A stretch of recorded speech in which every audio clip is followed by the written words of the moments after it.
Баршаңызға қайырлы күн достар, менің каналыма қош келдіңіздер. Бүгін сіздермен арпа мен тұздалған қияр қосылған жеңіл рассольник сорпасын дайындайтын боламыз. Міндетті түрде дәл менің рецептім бойынша дайындап көріңіздер. Және де видео ұнаса лайк басып, каналыма тіркеліп кетуді ұмытпаңыздар. Ендеше сорпамызды дайындайық. Салқын суға сүйегі бар етімізді салып, отымыздың астын қосып, суымыз қайнағанша қазанымыздың қақпағын жауып қоямыз. Осы уақыт аралығында біз сорпамызға қосатын тұздалған қиярымызды ұсақтап турап аламыз және картоптарымызды да 4 бұрыштылап ұсақтап турайтын боламыз. Әрі қарай сорпамызға қосатын пияз бен сарымсақты да ұсақтап турап аламыз және соңында сәбізді мен үккіштен өткізіп алдым. Себебі сәбізді ұсақтап турағаннан гөрі үккіштен өткізіп қосқанды жақсы көремін сорпаға. Мінекей сәбіздерімді де өткізіп болды. Енді арпамызды дайындаймыз. Мінекей үлкен кесеге толтырмай арпамды салып алдым. Енді осы арпаны жақсылап суы мөлдірегенше жуамын. Жуылған арпаның үстіне ыстық су құйып, бетін тәлеркемен 20 минутқа жауып қоямын шамамен. Осы уақытта біздің етіміздің суы қайнап, бетіне көбіктер шыға бастапты. Ақырындап көбіктерін аламын. Енді етіміздің толықтай піскенін күтпейміз. Суымыз қайнаған бетте үстінен арпамызды саламыз.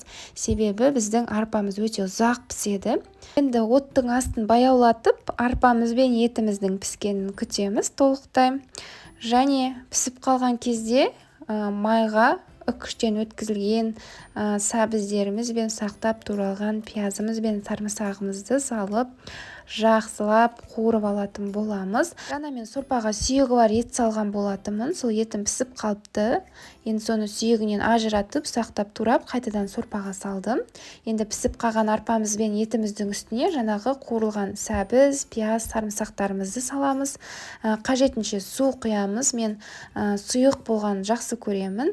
Және картоптарымызды саламыз. Негізінен арпаны аздап етіп қосқандарыңыз дұрыс болады. Себебі арпа өзі піскен кезде үлкейіп көбейетін болады. Сондықтан да тым қатты көп қосып жүрсеңіздер сорпаларыңыз ботқа болып кетеді.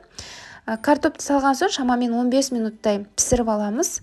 15 минуттан кейін біздің жаңағы алдын ала турап дайындап қойған тұздалған қиярларымызды салып, және сол қиярдың тұздалған суын құямыз. Мен шамамен 100-150 мл етіп құйдым қиярдың жаңағы банкідегі тұздалған суын. Енді дәміне қарай тұз бұрышын септім. Тұз бұрышын осылай соңында сепкеніңіз дұрыс. Себебі қияр қосқаннан кейін алдын ала сеуіп қойсаңыз ащы болып кетуі мүмкін. Осындай сақтап туралған аскөк қостым және оттың астын баяулатып, шамамен 20 минутқа бұқтырып қойдым сорпамды. Осымен біздің сорпамыз дайын болды. Дәл осы рассольник сорпасы менің ең сүйікті жеңіл сорпа тағамдарымның бірі. Міндетті түрде менің рецептім бойынша дайындап көріңіздер. Және де қазақша контентті қолдап, видеома лайк басып, ұнаса каналыма тіркеліп кетуді ұмытпаңыздар. Ас болсын!